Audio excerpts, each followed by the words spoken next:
Good morning friend. आज है 13 जून। तो चलिए देखते हैं आज का करंट अफेयर्स। और जी हाँ, ये वीडियो बनाया जाता है the Hindu, PIB, DD news से इम्पॉर्टेंट न्यूज़ कवर करके। तो चलिए वीडियो को देखते हैं। क्वेश्चन नंबर 1 जो कि होमवर्क था, which cities top in 10 most liveable cities index. तो कौन सी सिटी टॉप में है? जी हाँ, इसका आंसर आप जानते होंगे, ऑकलैंड, न्यूजीलैंड। प्लीज़ फ्रेंड, अगर आंसर जानते हैं तो आंसर दिया करें, क्योंकि ये क्वेश्चन आपकी हेल्प के लिए, और रिवीजन क्वेश्चन भी देखें क्योंकि इसमें बहुत डिटेल में एनालाइज किया जाता है। देखिए, अभी हाल में एक रिपोर्ट आई जिसका नाम है लाइवेबल सिटीज़ इंडेक्स, जो कि रिलीज़ किया गया है इकोनॉमिक इंटेलिजेंस यूनिट के द्वारा। ये बहुत इंपॉर्टेंट रिपोर्ट है क्योंकि EIU से क्वेश्चन यूपीएससी में भी आता है। EIU यानी इकोनॉमिस्ट इंटेलिजेंस यूनिट एक एजेंसी है जिसने रिलीज़ किया है ये रिपोर्ट। और इस रिपोर्ट में ऑकलैंड, जो कि न्यूजीलैंड में है, न्यूजीलैंड कहाँ है? ऑस्ट्रेलिया के पास। वहाँ एक सिटी है ऑकलैंड, और उसे बेस्ट माना गया है रहने के लिए। तो हो सकता है कि इंडियन वहाँ चले जाएं। चलिए देखते हैं कुछ इंपॉर्टेंट सिटीज़ जहाँ हम जैसे इंडियन जा सकते हैं। तो Auckland New Zealand, Osaka Japan, Adelaide Australia, Wellington New Zealand, Tokyo Japan. जी हाँ, ये बहुत ही इम्पॉर्टेंट सिटीज़ है, बहुत ही अच्छे सिटीज़ है जहाँ आप जा सकते हो। चलिए क्वेश्चन नंबर 1 पे आते हैं, जो कि करंट अफेयर सीरीज में है। कौन से स्टेट कैबिनेट ने अप्रूव किया है एक स्कीम? ठीक है, ये स्कीम क्या है? This scheme is the protection of tree. जी हाँ, पेड़ों को बचाने के लिए स्कीम है। जो भी पेड़ 50 साल से ऊपर है उनको बचाने के लिए कहाँ? शहरी क्षेत्र में ये स्कीम लाया गया है। किस राज्य के द्वारा? तो ये लाया गया है महाराष्ट्र गवर्नमेंट के द्वारा। देखिए ये स्कीम क्या है। महाराष्ट्र गवर्नमेंट ने हेरिटेज ट्री स्कीम लाया है। हेरिटेज ट्री स्कीम के अंतर्गत ट्री को क्या किया जाएगा? प्रोटेक्ट किया जाएगा, बचाया जाएगा। और कैसे बचाया जाएगा? तो प्रॉपर प्लांटेशन होगी। फिर जो ट्रांसप्लांटेशन जो होती है उसमें भी एक्सपर्ट होंगे। क्या होता है कि शहरों में सबसे बड़ी दिक्कत क्या होती है कि अगर मीन्स ऑफ ट्रांसपोर्ट चल रहा है, रोड है, तो साइड में जो ट्री होता है उसको काट दिया जाता है। तो ट्री को काटा नहीं जाएगा, उसको प्रॉपर ट्रांसप्लांट किया जाएगा, यानी उसे जड़ के साथ उखाड़ के कहीं और रखा जाएगा। इस तरह के बहुत सारे स्कीम लाए जाते हैं ताकि अर्बन सिटी जो है वो अच्छा हो पाए और वहाँ पे इन्वायरमेंट प्योर रहे। चलिए आगे बढ़ते हैं। अगर इस स्कीम की बात की जाए तो मुझे याद आता है हरियाणा गवर्नमेंट का प्राण वायु देवता पेंशन स्कीम। इसके अंतर्गत क्या था? मैंने आपको बताया था कि 75 ईयर्स जो एवब है उन सारे ट्रीज़ को क्या मिलेगा? पेंशन मिलेगा। और ये लाए थे हरियाणा के गवर्नमेंट ने, और उस स्कीम का नाम ऑक्सी-1 स्कीम भी है। तो बहुत इम्पॉर्टेंट न्यूज़ है। अगर वीडियो फास्ट लगे तो पॉज करके देख ले। क्वेश्चन नंबर 2 चलते हैं। क्वेश्चन नंबर 2, 2021 का Pulitzer award special citation award किसे दिया गया है? तो ये अवार्ड मिला है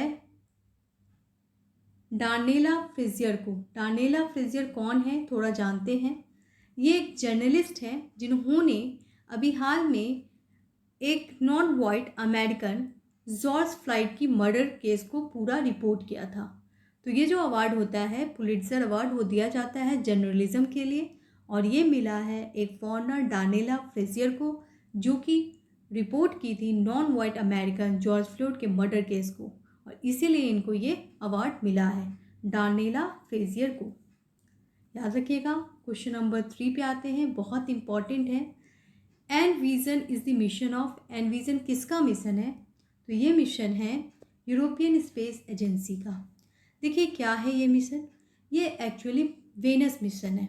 याद रखिएगा, यूरोपियन स्पेस एजेंसी का एनविजन वेनस मिशन है, जिससे डायरेक्ट क्वेश्चन आ जाता है कि वो किस प्लैनेट का मिशन है, तो वेनस का है। अब वेनस पे ही क्यों सब जाने को तैयार है? क्योंकि पहले भी मैंने बताया था कि नासा का भी स्कीम बहुत सारे आए हैं। देखिए वेनस एक प्लैनेट है जिसको ट्विन स्टार कहा जाता है। किसका? अर्थ का। आप बताएं क्यों कहा जाता है? कमेंट बॉक्स में लिख सकते हैं। देखिए ट्विन स्टार वेनस को कहा जाता है, और वेनस जो है उसकी जो ओरिजिन है उससे हम स्टडी कर सकते हैं कि हमारे एटमॉस्फेयर, उसके जो एटमॉस्फेयर है ना वेनस के, उससे हम अपने अर्थ के ओरिजिन के बारे में जान सकते हैं। तो इसीलिए इसकी स्टडी की जाती है। तो याद रखिएगा, वेनस की स्टडी की जाती है ताकि हम लोग अपने एटमॉस्फेयर के बारे में जान पाएँ। देखिए, अगर हम नासा की बात करें तो नासा ने भी इससे रिलेटेड बहुत सारे मिशन भेजे हैं, जैसे कि Mariner mission, Parker solar probe mission. इन सारे मिशन का संदर्भ यही था कि एटमॉस्फेयर के बारे में जानकारी हासिल कर पाए, वेनस के एटमॉस्फेयर के बारे में। देखिए, अगर हम अर्थ और वेनस की बात करें तो अर्थ और वेनस का साइज बराबर है और इसीलिए इसे कहा जाता है ट्विन स्टार। और साइज के साथ साथ उसका जो इनर कोर है वो भी सिमिलर बताया जा रहा है, क्योंकि वेनस का भी इनर कोर जो है वो सॉलिड है, जैसा कि अर्थ का है। ओके, और इसीलिए इस पर स्टडी की जा रही है। तो नासा का मारिनर मिशन और सोलर प्रोब मिशन रिलेटेड है वेनस से। क्वेश्चन आ सकता है कि अभी हाल में कुछ अनाउंसमेंट हुई है वेनस के बारे में। तो नासा ने अभी हाल में अनाउंस किया है 2 जून को कि वो 2 और प्रोग्राम्स ला रहा है वेनस के स्टडी के लिए। कौन सा प्रोग्राम है? तो वो पहला प्रोग्राम है डेविंसी प्रोग्राम, यानी deep atmospheric Venus investigation of noble gases. और दूसरा प्रोग्राम का क्या नाम है? VERITAS programme, Venus emissivity radio science inside topographic spectroscopy programme. Actually ये प्रोग्राम अभी तो इम्प्लीमेंट नहीं हो सकता है, ये 2028 टू 2030 का प्रोग्राम है, लेकिन क्वेश्चन आ सकता है यूपीएससी एग्जाम में भी, DAVINCI programme of NASA is related to. तो आपका आंसर होना चाहिए वेनस। क्वेश्चन नंबर 4 पे आते हैं। Rebecca Grynspan is recently appointed as chief secretary of. अभी हाल में एक अपॉइंटमेंट हुआ है रेबेका ग्रैंडस्पैन का। वो अपॉइंटमेंट किस इंस्टीट्यूट में हुआ है? तो वो हुआ है United nation conference of trade and development. बहुत ही इंपॉर्टेंट बॉडी है, यूएन का एक बॉडी है जो कि ट्रेड देखता है, और उसकी जनरल सेक्रेटरी अपॉइंट हुई है एक नॉन अमेरिकन, ये सेंट्रल अमेरिका से है, कोस्टा रिका रीजन से है, जिनका नाम है रेबेका ग्रैंडस्पैन। तो याद रखिएगा। क्वेश्चन नंबर 5, अभी हाल में इंडिया ने किस कंट्री के साथ साइन किया है एक एग्रीमेंट ताकि जो डोमेस्टिक वर्कर हैं उनका प्रॉपर इक्विपमेंट हो? तो ये साइन किया गया है भारत सरकार के द्वारा कुवैत गवर्नमेंट के साथ। इसके अंतर्गत क्या होगा? डोमेस्टिक वर्कर यानी जो घर में काम करते हैं उन वर्करों के लिए एक एग्रीमेंट साइन की जा रही है कुवैत गवर्नमेंट में। कुवैत कहाँ है पहले देख लेते हैं। देखिए, कुवैत जो है वो मिडिल एशिया में है, ठीक है, यहाँ अरब है, अरब के पास है ये कुवैत, तो याद रखिएगा। और कुवैत और इंडिया के बीच में ये साइन हुआ है। इसके अंतर्गत जो डोमेस्टिक वर्कर है, आपने भी देखा होगा कि उनके साथ क्या होता है, एक्सप्लॉयटेशन होता है।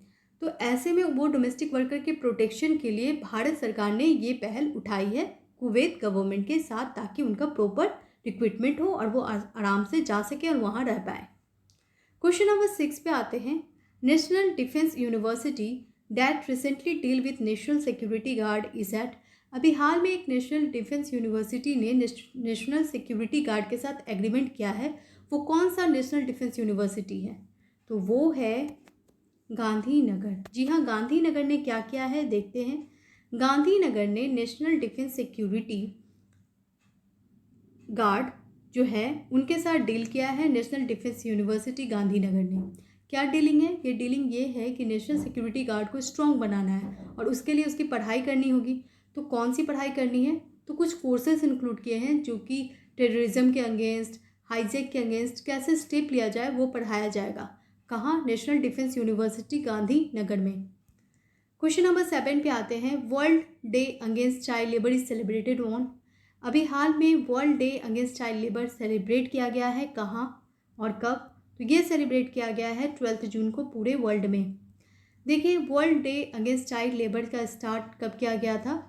तो ये 2000 में किया गया था। इसका थीम है इस बार का act now and child labour.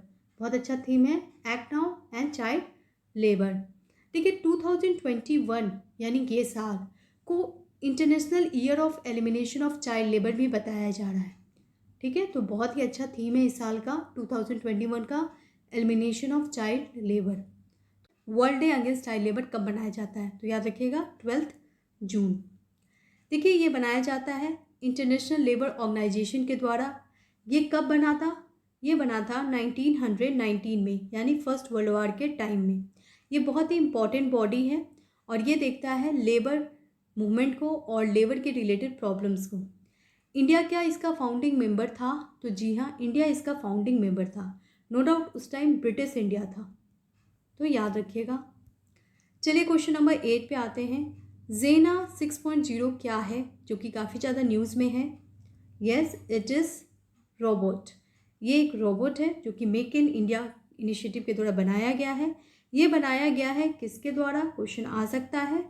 तो ये बनाया गया है club first robotic private limited Jaipur के द्वारा। ये बनाया किस पर्पज़ से है? तो देखिए, ये कचरा उठाने के लिए बनाया गया है। सिंपल सी लैंग्वेज में बता रही हूँ।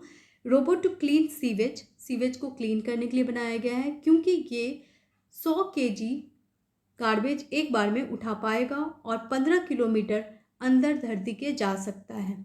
इसमें जीपीएस और जीएसएम अटैच है। इससे क्या होगा कि आसानी से ट्रैक हो सकता है कि ये कहाँ गया है, और ये नाइट में भी काम कर सकता है। तो ये एक अच्छी स्टेप है। ये एक रोबोट है जो कि सीवेज को क्लीन करता है। देखते हैं आज का सवाल। क्यूएस वर्ल्ड रैंकिंग 2022 आ चुका है। आपको बताना है कौन सी इंडियन इंस्टीट्यूट टॉप 400 में है। तो इसका आंसर जल्दी से कमेंट बॉक्स में दे दें और पढ़ते रहें। और वीडियो अच्छा लगे तो प्लीज़ लाइक कर दें, शेयर कर दें और चैनल को सब्सक्राइब कर दें। Thank you so much.